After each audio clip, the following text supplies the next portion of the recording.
Want to expand the reach of your content? Start a podcast, feature industry experts on your show, and leverage the influence and reach of your guests to grow your brand.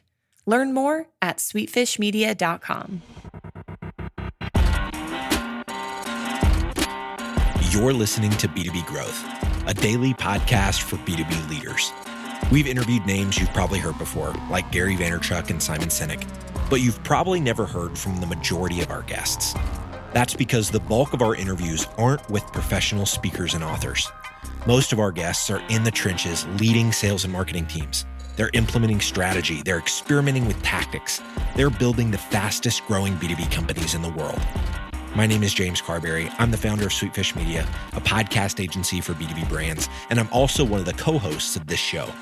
When we're not interviewing sales and marketing leaders, you'll hear stories from behind the scenes of our own business. We'll share the ups and downs of our journey as we attempt to take over the world. Just kidding. Well, maybe. Let's get into the show.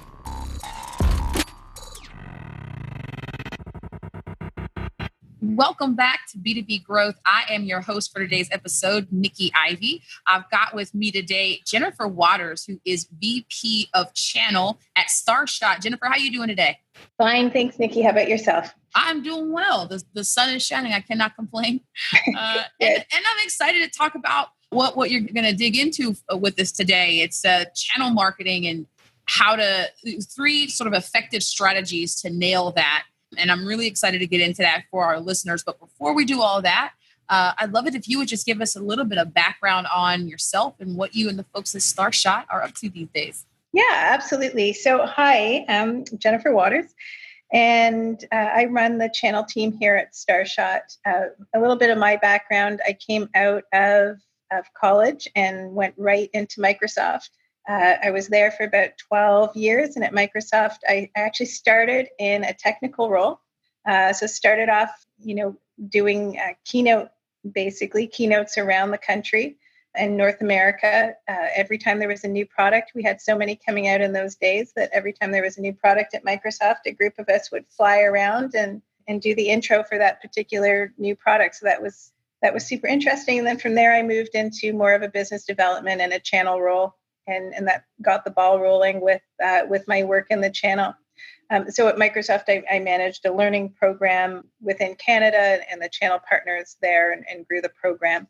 I then took a little bit of a break and started my own business before going back into tech and started at Starshot about 4 years ago, running the channel program here. So Starshot is about 20 years old, and we work only in the tech space, and we're a technology marketing agency.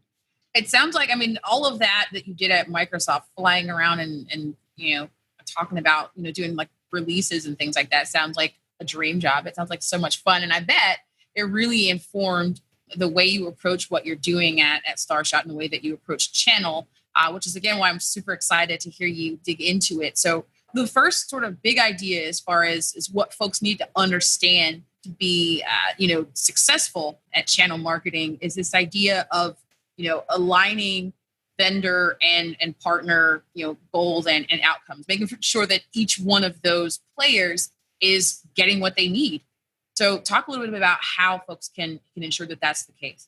Yeah, absolutely. So yeah, definitely, doing that job flying around, I was meeting with partners on a regular basis and really got to understand firsthand what their pains and, sort of trials and tribulations were. And then certainly working in the channel, from a corporate standpoint and rolling out campaigns when you're on the vendor side, it was definitely a, great learning in terms of understanding what works, what doesn't.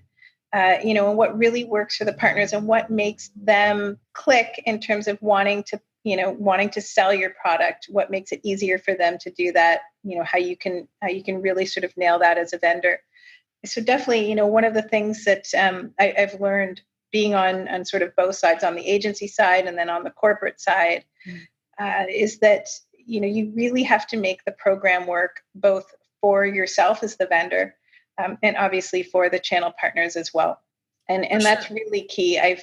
I've seen, throughout my years within the channel programs that have been so complicated or so difficult to, to get your dollars back, to roll out the programs, that the partners just stop using them. And then the whole point of channel marketing is to really use your partners as an extension of your own marketing efforts, as another voice in the marketplace to push out the products that you're pushing out and the solutions, and to really amplify the noise in the space. And it's so important to make sure that the program that you have works for your channel partners. So ease of use in terms of claiming the dollars, campaigns that are easy to understand, a long enough run rate that your partners can actually get on board and amplify that noise, as opposed to rolling it out at the 11th hour when it's already too late, or they might be coming in 6 months down the line, trying to roll out a campaign that you'd already pushed out 6 months ahead of time. So yeah, it was definitely interesting, and certainly, a lot of great learnings. So one of the things that goes into that, right, if you're talking about figuring out how to, have something that works for the vendor and for the partner, is this idea of making sure that you're helping your partner stand out in the channel, helping them, sort of be set apart and break through the noise. Talk about some ways that you're helping folks do that. Yeah, for sure. So, I mean, definitely on the vendor side, I think, a lot of our clients that we work with, they've done a great job in the past few years, making sure that things like social media assets are, super easy for the partner to grab and to implement themselves, which is really key, in terms of making sure that the partner's leveraging the materials you want them to leverage. And then from a partner perspective, in terms of standing out in the crowd, I'd say, absolutely leverage the material that your vendor has, because they oftentimes have a lot. They're great looking, they're professional looking, and you can leverage it and put your own spin around it. And I'd say in terms of it's really about consistency.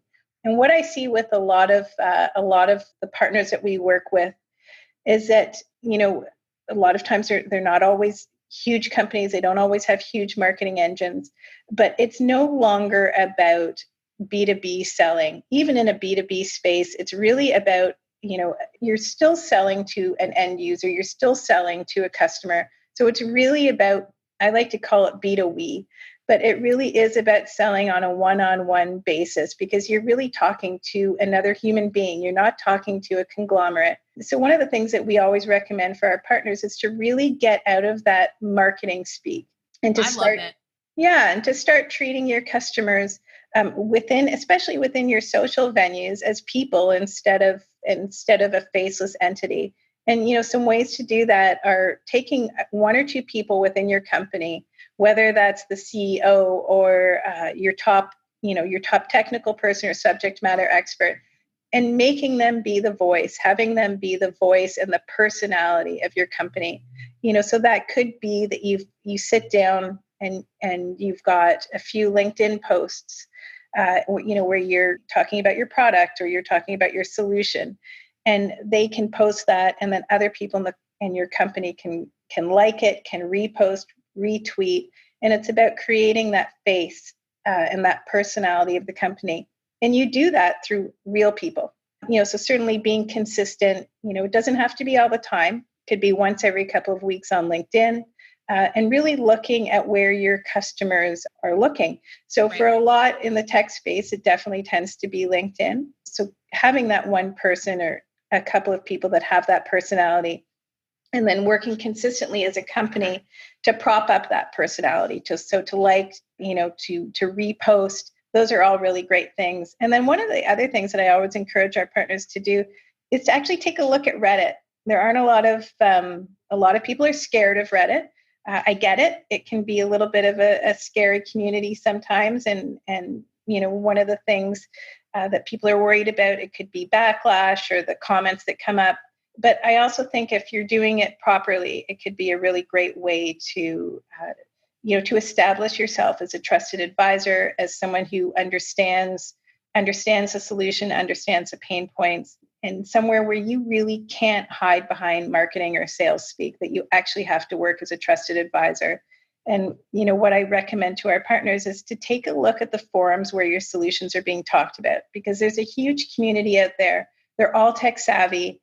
the numbers for the US alone, I believe it's about 50% of people in the US are active on Reddit. And they're all, as I said, they're all tech savvy. So looking at the forums that are, that are active within your solution, within your product space, whether that's cloud or it's security, whatever it happens to be, and taking a look at what people are saying, becoming a user within that forum, and just answering as an advisor. You're not there to sell your product. If you sell your product, Reddit is going to eat you alive. So you're definitely not there to sell your product, but you're there to talk about what you know, and not necessarily from your product standpoint. But if you do that on a consistent basis and you're not selling, it can really be a great place to start to establish both yourself and then in turn, your company as that sort of trusted advisor. I love it, Jennifer. What you're describing is well executed thought leadership.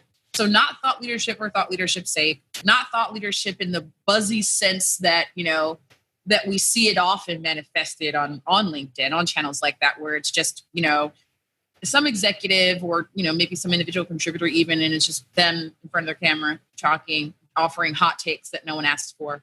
So there's just ultimately trying to sell, which is fine. I get it. But what you're talking about is this thing that goes a step further and picks up that B2We concept that you thought about, which, by the way, that's brilliant. I've never heard it before. And thinks about, okay, not how can I sell my product, but how can I elevate the industry into which I sell, right? How can I really touch the people who this software or who this product is, aimed at helping, right? Most of us, all of us who are selling something are ultimately trying to make somebody's life better.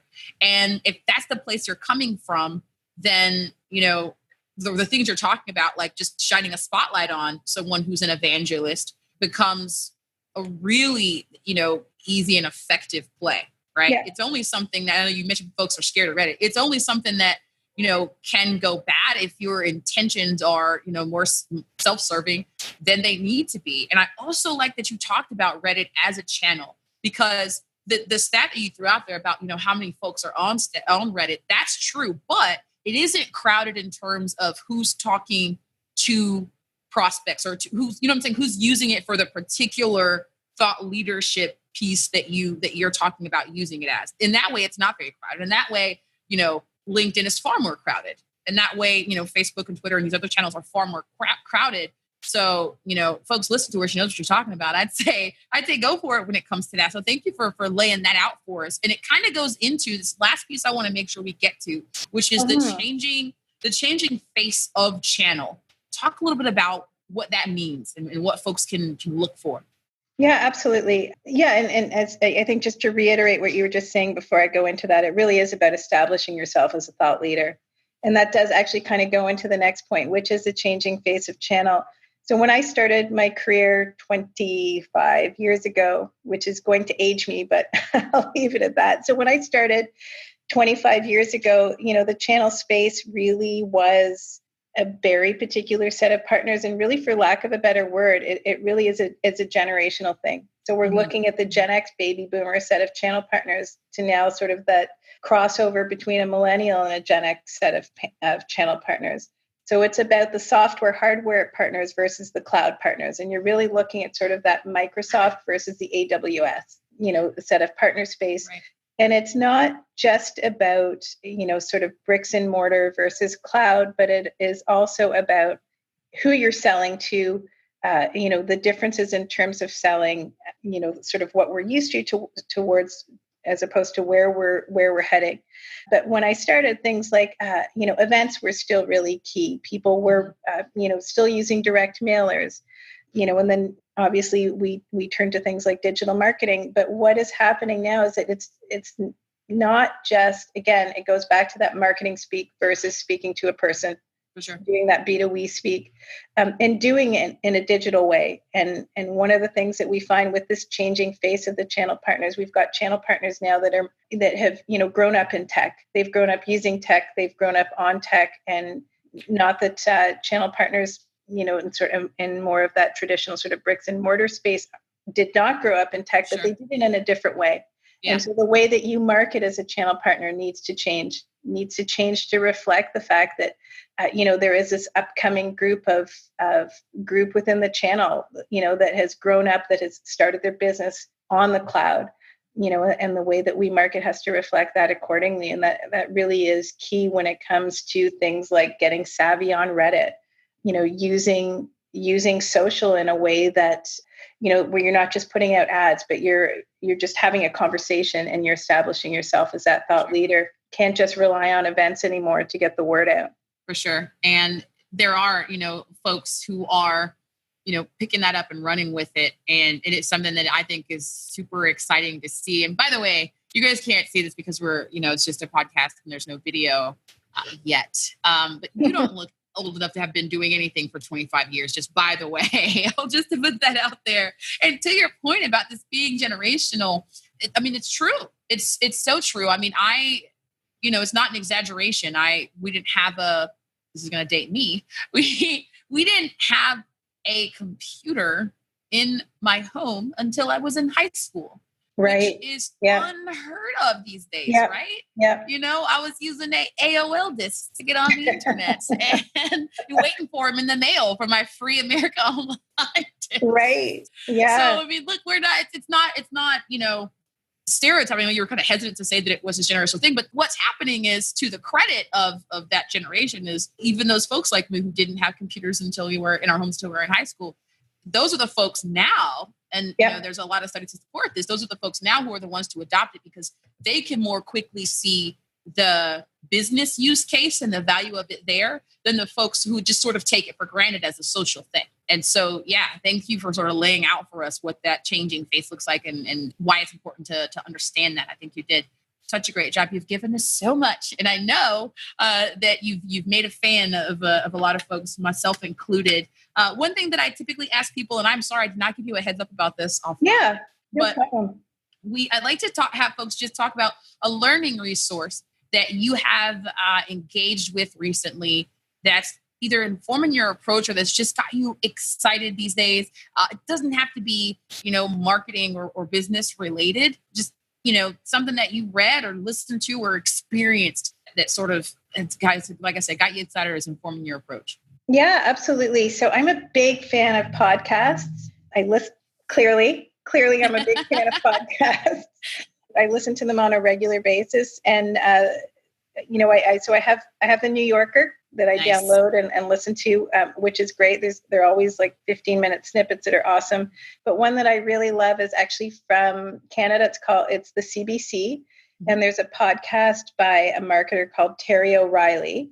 And he just has the most fascinating stories, really interesting stories that date back from sort of that Mad Men era, till today. And it's interesting and relevant, whether it's a story from 20 years ago or it's one from 5 years ago or 2 years ago or recently. Super interesting. You had me at Mad Men. Those who know me know that I'm obsessed with that show. Well, it's Don Draper. How can you not be? I knew we were going to be friends, Jennifer. So if folks who have listened to this sort of want to follow along with what it is that you and Starshot are up to or just connect with you, how can folks do that? Yeah, absolutely. So I would love to tell you I have a more active presence, but I don't. So I'll give you my email address. Super easy. It's Jennifer, 2 N's, 1 F, .waters, WATERS at starshot.com. You can reach out to me on LinkedIn and also via our website, starshot.com. Sweet. I will go right out and do that. I'm going to connect you, even though you probably won't check it for a while. She's busy. I will. That I do. All right, Jennifer, we'll have to have you on again. This was fun. And you introduced us to B2We and gave us some actionable things and some things to just sort of think about as far as, what it takes to successfully execute channel marketing. So thanks so much, Jennifer. Awesome. Thank you so much, Nikki. Appreciate it. It's good to chat with you. Bye-bye. We totally get it. We publish a ton of content on this podcast, and it can be a lot to keep up with. That's why we've started the B2B Growth Big Three, a no-fluff email that boils down our 3 biggest takeaways from an entire week of episodes. Sign up today at sweetfishmedia.com/big3. That's sweetfishmedia.com/big3.